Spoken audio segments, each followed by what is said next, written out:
নমস্কাৰ আজি ধুনিয়া পটপুনি মিচিং ধেমাজি মাটিখলত বুৱা আপোনাৰ কালেকচন লৈ আহিছো এটো আপোনাৰ ৰেডত আছে ৰেডত আপোনাৰ বৰফি বুটাৰ কাম কৰা হ'ব আৰু এটো আপোনাৰ সাইড পাইটো লগোৱা আছে আৰু পাট্টাটো আপোনাৰ হেভি হ'ব এখন আপোনাৰ মেখেলা হয় মেখেলাৰ পাট্টাটো হেভি হ'ব ৰেড কালাৰ আপোনাৰ গ্ৰীনত আছে এটো ডিজাইনটো ধুনিয়া হয় আপোনাৰ মেৰি ডিজাইনৰ নিচিনা মাজৰখিনি এটো আপোনাৰ ঘেৰো আছে ঘেৰো ডিজাইনৰ বনোৱা হৈছে আৰু বিছনি ডিজাইনত আপোনাৰ পাট্টাটো হ'ব এটো আপোনাৰ মেখেলা হয় মেখেলা পাট্টাটো আপোনাৰ হেভি হ'ব এটো আপোনাৰ ওপৰটো বুটা আছে ডিজাইনটো বহুত আনকমন হয় এটো আপোনাৰ সাইড পাৰি হ'ব এটো আপোনাৰ ব্ল্যাকত আছে ব্ল্যাকত আপোনাৰ অল ওভাৰ কাম কৰা থাকিব বহুত হেভি হয় আপোনাৰ সাইড পাৰিও আপোনাৰ হেভি আছে এটো আপোনাৰ ব্ল্যাকত ধুনিয়াটা বহুত হেভি হয়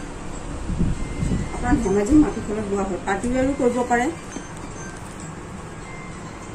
এখন আপোনাৰ মেখেলা হয় মেখেলাখন আপোনাৰ বহুত ধুনিয়া হয় আপোনাৰ মেখেলা পাট্টাটো বহুত হেভি হয় চাও এটো আপোনাৰ ব্লাউজ পিছত আপোনালোকৰ পছন্দৰ জোৰা দিয়া কৰিলে আমালৈ স্ক্ৰিনশ্বট মাৰি WhatsApp কৰিব পাৰে ধন্যবাদ।